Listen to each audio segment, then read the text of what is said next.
Well, yes, the performance from Galen Rupp, who took the American record over 2 miles in the States, may just give us a bit of a clue as to how Mo might run this, because Alberto Salazar, of course, coaches the two of them. It was an 8-9 run from Galen Rupp, and that certainly will be in Mo's sights at the very least. Mark Mitchell, John Mellor, Eliud Kipchoge and Kipsiro, they could be two main dangers, if you like. Stephen Davis, Arne Gabius, who ran very well recently over this sort of distance for Germany. Tariq Bekele, the younger brother of Kenenisa, of course, Mo Farah, Gideon Katimba and Remy Limo. Well, just to come back to, as we go down the line here, just I apologise for talking over the top of the guys here, but just try and set this up for you. This is 2 miles, 16 laps, and well, if you look at the world record, and there has been some talk of that, it is held, of course, by Kenenisa Bekele, who broke it here in 2008, but we go back to Haile Gebrselassie, who broke it in 2003, and it took Bekele 2 attempts to break that record. So it shows you how good a record it is, 8:4.35.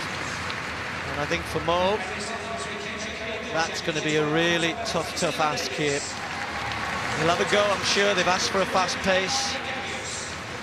But going back to that Galen Rupp race in America, when he ran the 8 minutes and 9, he actually ran 8 seconds quicker for the second half of the race than the first. And apparently Alberto Salazar had asked him to go out steady and then come home strong.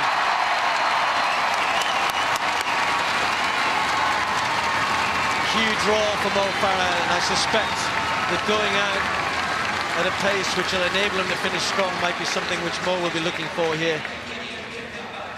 And it'll be up to these guys, up to Katimba, Limo, to get them through 1 mile. They're not far outside 4 minutes, probably 4:2, 4:3. That's hard running. So Mo Farah,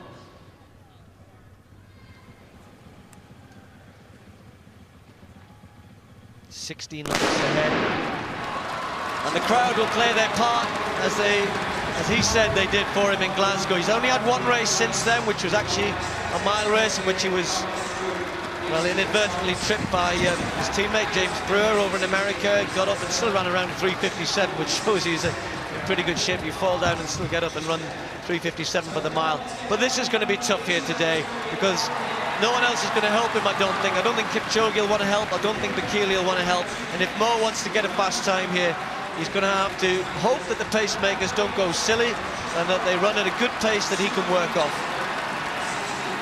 Well, Mo Farah's got some quality athletes behind him, and that makes it even more difficult, because at the end of the day, we're all looking for Mo Farah to win this race. Secondly, we're looking for him to run a fast one.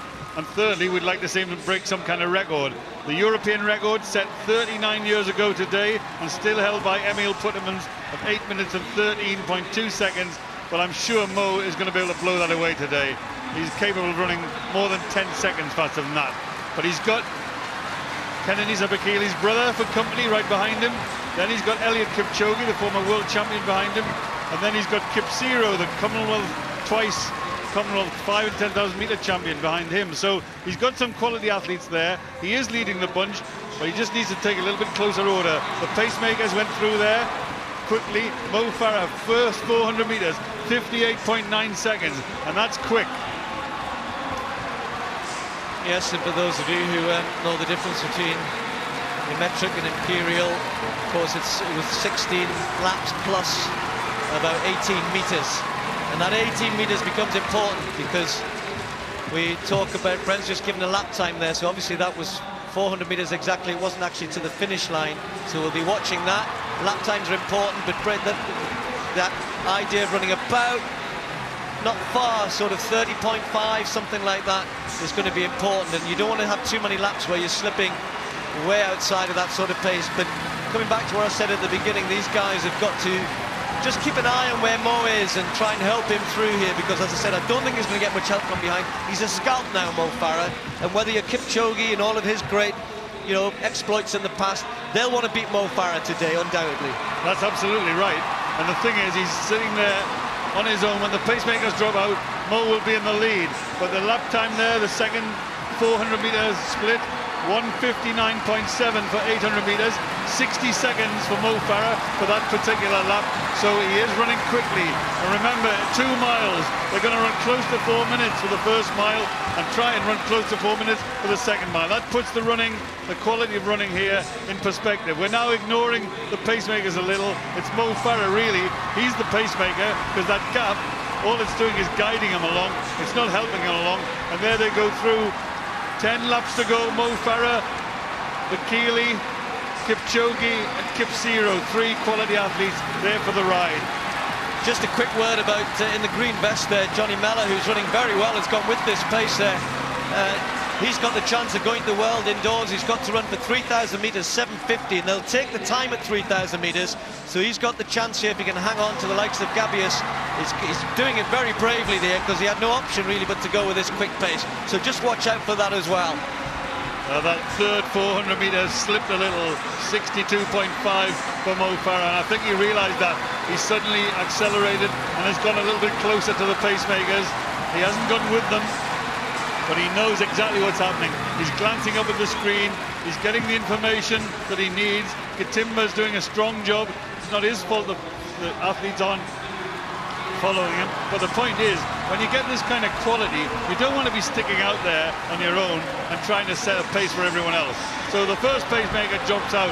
Eliud Kipchoge takes a bit closer order to Mo Farah, and that 400 meter split, 62.5, 3.2 for 1,200 meters, and another 62.1, so they're just drifting off that pace a little.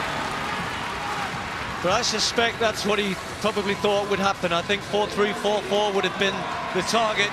The question is, can Mo Farah pick it up from that? Will the second half, undoubtedly the last 400 meters will be quick. We know it will be with the sort of caliber of athlete we've got here. But can they maintain enough pace to get them close over the last 400 or 500 meters that they can attack? If not the world record, then certainly something fairly close to it. Mo Farah looking good, looking relaxed, but so is Kipchoge just tucked in behind him.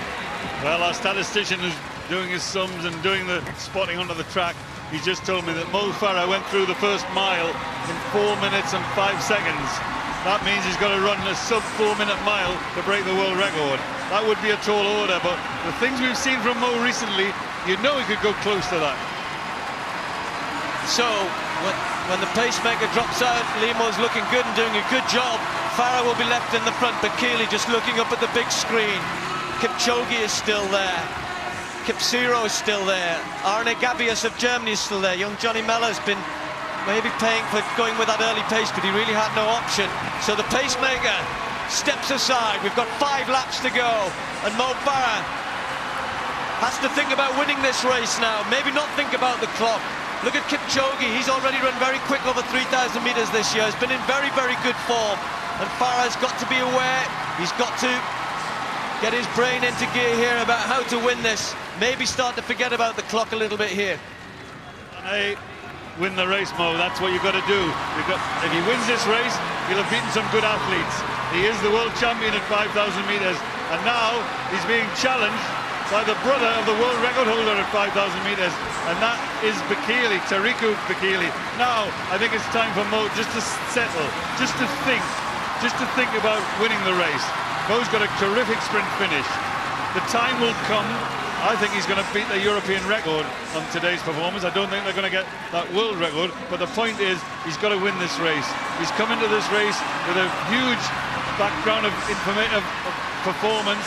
We know he's in good shape. He's run a good 1,500 meters. Now he's being tested a little by Tariku Bekele.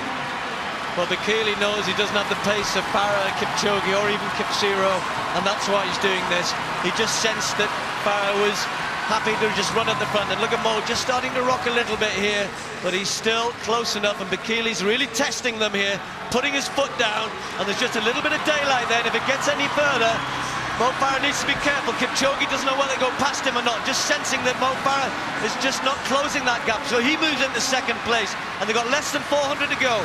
Less than 400 meters remaining. A grimace by Mo Farah, a 60-second lap there by Tariku Bekele. Kipsero, the double Commonwealth champion, comes into place, and Mo Farah struggling here. He's got a wall of athletes ahead of him. They're just over 200 meters to go. Mo looks a bit heavy today. He looks a bit tired.